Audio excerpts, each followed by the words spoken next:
నమస్తే అండి. నమస్కారం. వైసీపీ అధికారంలోకి రాకముందు టీడీపీ వాళ్ళు ఏవైతే అమరావతి రాజధాని అన్నారో మేము దానికి ఓకే మాకు సమ్మతే అని చెప్పారు. అధికారంలోకి వచ్చిన తర్వాత 3 రాజధానులు పెడతామని ప్రకటించారు. ఇప్పుడేమో ఈ ఎలక్షన్ మూమెంట్లో 3 రాజధానులు కాదు, హైదరాబాదే ఇప్పుడు రాజధాని అంటున్నారు వైవి సుబ్బారెడ్డి గారు. దీని గురించి ఏం చెప్తారు మీరు? పెద్ద బాంబు పేల్చినామమ్మా. తెలంగాణ ప్రజలు కాలీఫ్లవర్ పువ్వు పెట్టుకోలే. తెలంగాణ ఎలా ఏర్పడిందంటే మొట్టమొదట్లో ఒరే బాబు వద్దురా బాబు, మీ సీమాంధ్ర వాళ్ళు మాకు వద్దనే వద్దురా అని చెప్పి వాళ్ళది ఆంధ్ర రాష్ట్రం. ఎందుకంటే ఆంధ్ర వాళ్ళని తరుము కొడతారు చెప్పమన్నా. అతి తెలివితేటలు ఎక్కువ ఉంటాయి ఆంధ్ర వాళ్ళకి. ప్రపంచంలో ఉన్న జ్ఞానం అంతా ఆంధ్ర వాళ్ళకి సీమాంధ్ర వాళ్ళకి ఉంటుంది. అప్పుడేమో తమిళనాడుతో గొడవ పెట్టుకున్నారు. మీకు అర్థమవుతుందా? తమిళనాడు వాళ్ళతో తగాదా పెట్టుకొని అన్న మనం కలిసి ఉందామన్నా అంటే ఎట్టెట్ట కుదరుతుంది, మా ఆంధ్ర రాష్ట్రం మాకు కావాలి చెప్పి ఆడ పోండ్ర మీ దరిద్రం అన్నాడు. ఆ రోజు కానీ మద్రాసుతో కానీ కలిసి కానీ ఉండుంటే ఏది ఆంధ్ర రాష్ట్రం తమిళనాడు లాగా అంతా కలిసి ఉంటే 65 మంది ఎంపీలు ఉండేవాళ్ళమ్మ. భారత పార్లమెంటు షేక్ అయిపోయేది. ఉత్తరప్రదేశ్ తర్వాత అంత పెద్ద స్టేట్ ఉండేది కాదు. ఎకనామిక్ పరంగా ఆర్థిక పరంగా భారతదేశం మొత్తాన్ని శాసించేదమ్మా. ఆ రోజు ఈ పనికిమాలిన ఉద్యమం చేసి తమిళనాడులో నుంచి ఇడిపోయారు.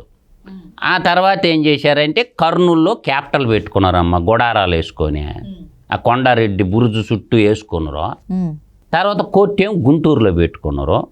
అప్పట్లోనే క్యాపిటల్ గుంటూరులో పెట్టాలంటే వాళ్ళు ఒప్పుకోలే.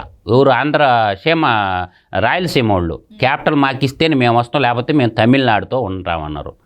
అప్పుడు ఏం చేశారంటే వాళ్ళు సరేలేరా నాయన మీకే క్యాపిటల్ ఇస్తామని చెప్పి వాళ్ళు హైకోర్టు తీసుకొని ఆంధ్ర వాళ్ళు రాయలసీమ క్యాపిటల్ కర్నూలులో పెట్టాడు.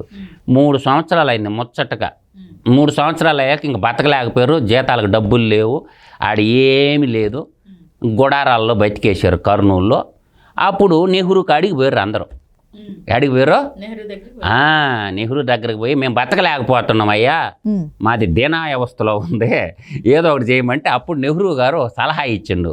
ఒరే దరిద్రులారా, ఆ తెలంగాణలో బిల్డింగ్లు అన్నీ ఉండి బ్రహ్మాండంగా ఉంది, మీరు బ్రిటిష్ వాళ్ళ కింద బతికిన వాళ్ళు, మీకు ఇంగ్లీషు చదువులు బాగొచ్చు, ఆడ కొంచెం ఉర్దూ కింద ఉన్నది కాబట్టి అక్కడికి మీరు నేను మాట్లాడతాను బుర్గుల రామకృష్ణారావు గారితో, కాబట్టి మీరు మెర్జి చేసేసుకోండి తెలంగాణలో ఈ సీమాంధ్రాన్ని ఆంధ్ర రాష్ట్రాన్ని మెర్జి చేసుకోండి, మీరు ఓకే అయితే నేను మాట్లాడతానని.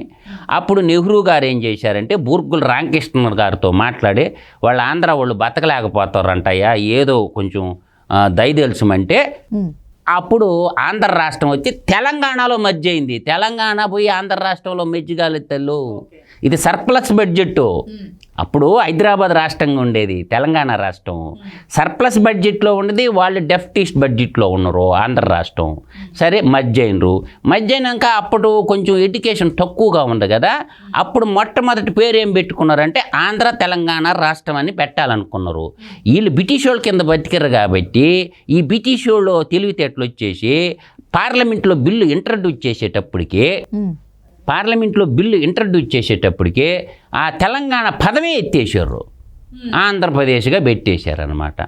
ఊరి ఆంధ్ర వాళ్ళు దొంగోళ్ళరా, మనల్ని మోసం చేశారా వీళ్ళు అని చెప్పి అప్పటి నుంచి చదువుకున్న కొంతమంది మేధావులు తెలంగాణ వాళ్ళు 1969లో ఖమ్మం జిల్లా విద్యార్థులు స్టార్ట్ చేశారు ఉద్యమాన్ని. మాది మాకు కావాలా మా రాష్ట్రం అని చెప్పి. అప్పుడు ఆ ఉద్యమాన్ని ఉక్కుపాదంతో అణిచేసేసారనమాట. చాలామందిని చంపేశారు విద్యార్థులను కూడా. ఆ తర్వాత మళ్ళీ 1972లో జై ఆంధ్ర ఉద్యమం వచ్చింది తల్లి. అప్పుడన్నా పోవచ్చు కదా, వీళ్ళు తెలంగాణలోని మళ్ళీ ఆ జై ఆంధ్ర ఉద్యమం కూడా వెళ్ళిపోయింది. అందువల్ల ఏంటంటే అప్పుడు మళ్ళీ చెన్నారెడ్డి ఆ ఉద్యమం చేయటం, జై తెలంగాణ ఉద్యమం. అప్పుడు తెలంగాణ ప్రజా సమితి అని చెప్పి 11 మంది ఎంపీలు గెలిచారు అమ్మాడ. 11 మంది ఎంపీలు గెలిచారు. తెలంగాణ ఎప్పుడు ఓడిపోవాలా?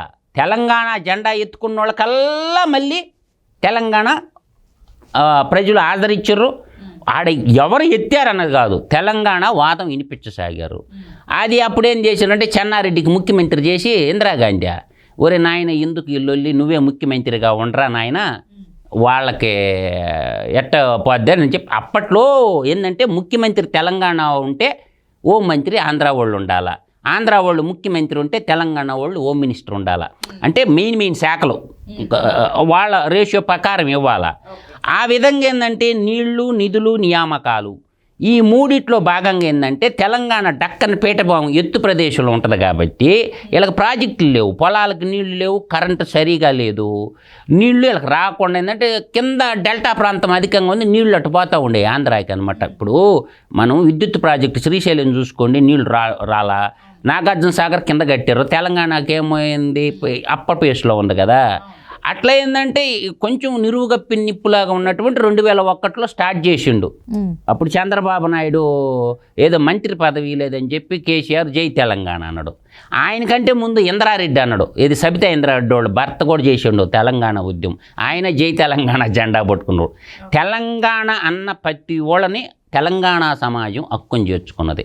ఆ తర్వాత ఏం చేశారంటే ఈ ఉద్యమం ఇలా ఉండగా 2004లో కాంగ్రెస్ పార్టీ, కమ్యూనిస్టు పార్టీలు, తర్వాత టీఆర్ఎస్ పార్టీతో పొత్తు పెట్టుకొని తెలంగాణ ఇస్తామని చెప్పి అప్పుడు తెలంగాణ వేసిన తర్వాత ఆ టీఆర్ఎస్ని కొంతమంది ఎమ్మెల్యేని లాగేసిండు. ఎవరు? రాజశేఖర్ రెడ్డి. దాన్ని చంపేయాలన్న ఉద్దేశంతో వాళ్ళు రిజైన్ చేసి జై తెలంగాణని మళ్ళీ పబ్లిక్లో పోయారు. ఓకే. తర్వాత మళ్ళీ 2009లో వాళ్ళు ఏం చేశారంటే తెలుగుదేశం పార్టీతోటి మళ్ళీ ఈ మహాకూటమి గట్టి వచ్చినారు. అప్పుడు కూడా మళ్ళీ ఆ ప్రజారాజ్యం అనే పార్టీ అడ్డంగా లేకుండా ఉంటే మళ్ళీ తెలుగుదేశం గవర్నమెంట్ ఫామ్ అయ్యి ఉండేది. ఆ ప్రజారాజ్యం ఏం చేసిందంటే 18% ఓట్లతోటి 18 సీట్లు తీల్చేసి తెలుగుదేశాన్ని అప్పుడు 156 సీట్లే వచ్చింది. కాంగ్రెస్ వాళ్ళకి ఒక 6-7 సీట్లు ఎక్స్ట్రా వచ్చినాయి. దాదాపుగా ఒక 33 సీట్లలో 500, 600, 1500 తేడాతో ఓడిపోయారు. ఎవరు? తెలుగుదేశం. లేకపోతే తెలుగుదేశం గవర్నమెంట్ పాన్ చేసేది 2009లో రాజశేఖర రెడ్డి ముఖ్యమంత్రి అయ్యేవాడు కాదు. ఈ ప్రజారాజ్యం అనే పార్టీ ఆ రోజు చిరంజీవి పెట్టడం, ప్రజల్లోకి పోవడం, ఆడ 18% ఓట్లు 18 సీట్లతో గెలిచారన్నమాట. ఈలోపు రాజశేఖర రెడ్డి చచ్చిపోవటం, మళ్ళీ తెలంగాణ ఉద్యమం లేయటం, రోసియ ముఖ్యమంత్రి అవటం, జగన్మోహన్ రెడ్డి నువ్వు దిగిపో నేను ముఖ్యమంత్రి, నువ్వు దిగిపో నేను ముఖ్యమంత్రి అని జగన్మోహన్ రెడ్డి అనటం. నేను ఎందుకు చెప్తున్నా అంటే ఈ కథ అంతా ఆ తర్వాత ఆ ముసలాయన తట్టుకోలేక రోసి అమ్మ నేను బాధపడలేకపోతున్నాను, ఈడు నా కింద పొగ పెట్టుండు ఈ జగన్ గాడు, నేను అలాగా తల్లి నువ్వు నన్ను పెట్టుకుని నేను దిగిపోతానని చెప్తే సరే నీ పని అట్టుందరా ఉండరా అబ్బాయి అని ఈ నెత్తి బొక్కలో వేసింది. ఇది ఈడీ సిబిఐ కేసులు ఇరుక్కోపోయి ఉండు కదా, అందువల్ల ఆడ ఎత్తి బొక్కలు వేసేసారు. అప్పుడు ఏం చేశారంటే కిరణ్ కుమార్ రెడ్డిని ముఖ్యమంత్రి చేసిండ్రు. కిరణ్ కుమార్ రెడ్డి బ్రహ్మాండంగా రూలింగ్ చేశాడు. ఏ మాటకు ఆ మాట చెప్పుకోవాలి కానీ కరప్షన్ లేకుండా గవర్నమెంట్ నడిపించినవాడు కిరణ్ కుమార్ రెడ్డి అమ్మ. చాలా మంచి మంచి పథకాలు పెట్టిండు కిరణ్ కుమార్ రెడ్డి. కాకపోతే అతను కాలం కలిసి రాకపోయింది కానీ ఆ తర్వాత ఈ తెలంగాణ వాళ్ళు ఊవెత్తిన ఎగటం, అటు కాంగ్రెస్ వాళ్ళు సకల జనులమ్మ, కమ్యూనిస్టులు, కాంగ్రెస్ వాళ్ళు అందరూ, ఉద్యోగస్తులు అందరూ ఉద్యమం చేయటం వల్ల ఇంకెందుకులే ఈ గోలని చెప్పి యూపీఏ గవర్నమెంట్లో తెలంగాణ ఇచ్చేశారు. తెలంగాణ ఇచ్చేసిన తర్వాత ఆడేం చేసిండు, మీరు తెలంగాణ ఇస్తే టీఆర్ఎస్ పార్టీ నేను మెజ్జి చేస్తానమ్మా అని కేసీఆర్ అటు చెప్పిండు. అని నమ్మింది సోనియా గాంధీ. మధ్య చేస్తానంటుండలే ఇబ్బంది లేదంటే ఆడేందంటే ముఖ్యమంత్రి పదవి అడిగాడు. నేను మధ్య చేస్తాను, నాకు ముఖ్యమంత్రి పదవి ఇవ్వమని అని అడిగితే అది కుదరదు, ప్రజలు ఎలా తీర్మానం ఇస్తే అట్ట మేము చూసుకుంటాం కానీ తెలంగాణ అయితే ఇచ్చారు. ఆమెను ఢిల్లీలో సరేనమ్మా నువ్వు ఎట చెప్తే అట్టేనమ్మా అని చెప్పి ఫ్యామిలీ ప్యాకేజ్ ఫోటో తీసుకొని అందరు పోయి కేసీఆర్ ఆమెను ఢిల్లీకి వచ్చినాక సోనియా లేదు బోనియా లేదు అన్నాడు. హైదరాబాద్లో దిగినాక ఎవరు సోనియా గాంధీ, సోనియా లేదు పాడు లేదు అన్నాడు.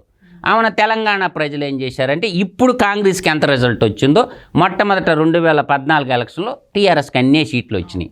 అన్నీ సీట్లు రావడం తర్వాత మళ్ళీ కాంగ్రెస్ ఎమ్మెల్యేలను గుంజుకోవడం జరిగింది. కొంతమందిని ఎవరు కేసీఆర్ గారు గుంజుకోవటం. ఈ విధంగా ఉన్నప్పుడు 10 ఏళ్ళు ఉమ్మడి రాజధానిగా ఉన్నదమ్మా హైదరాబాదు. 10 ఏళ్ళు మీరు రాజధాని నిర్మాణం చేసుకోండి కాబట్టి 10 ఏళ్ల పాటు ఉమ్మడి రాజధానిగా పెట్టారు. ఏది రాష్ట్ర విభజన చట్టంలో 2013 దాంట్లో పెట్టారు.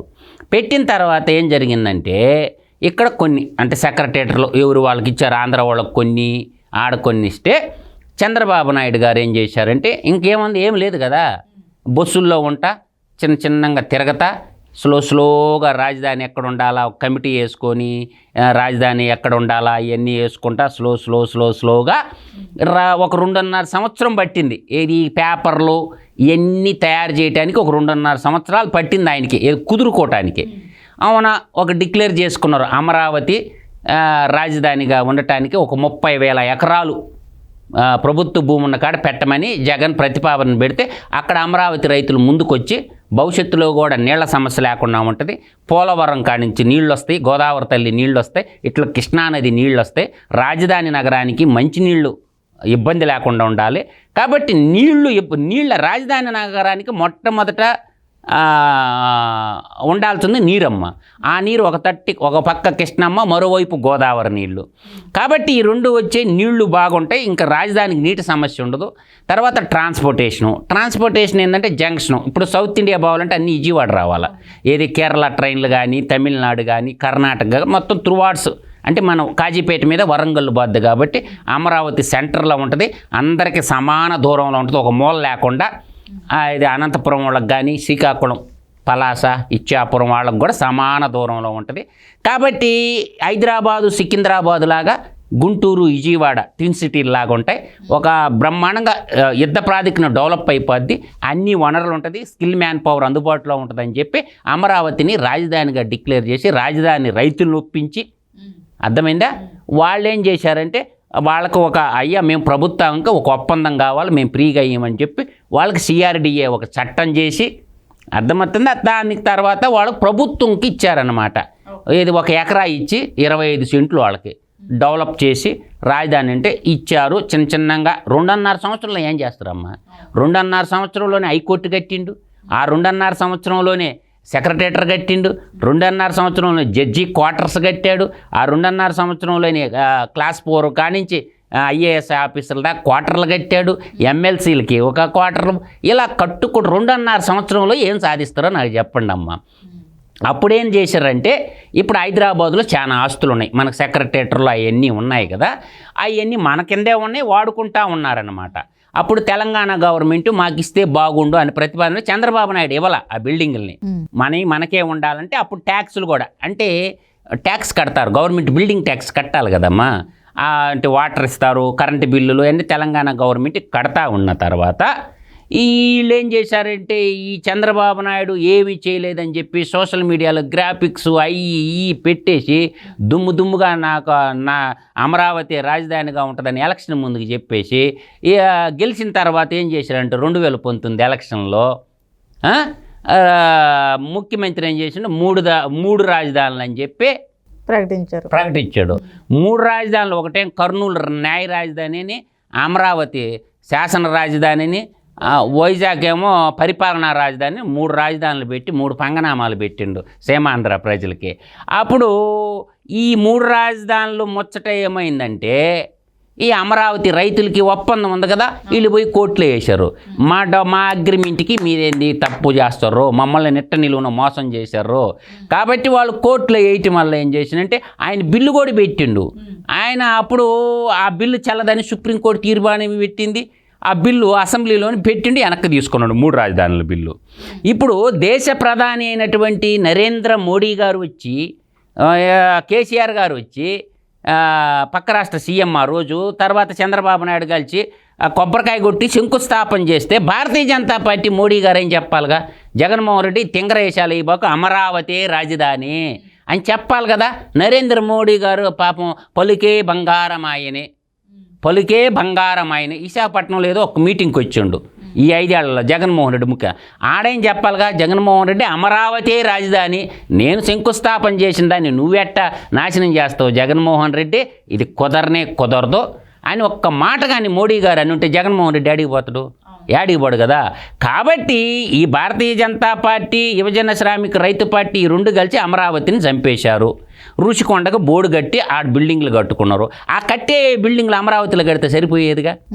కాబట్టి పరిపాలన అనేది కేంద్రీకరణ ఉండాలి, అభివృద్ధి అనేది వికేంద్రీకరణ జరగాలి. ఎప్పుడైనా గుర్తుపెట్టుకో తల్లి, పరిపాలన కేంద్రీకరణ ఉండాలి, అభివృద్ధి వికేంద్రీకరణ జరగాలి. ఇప్పుడు IIMలు, IITలు, తర్వాత ఇట్లా ఈ భిన్న ప్రాంతాల్లో పెట్టుకోవాలా.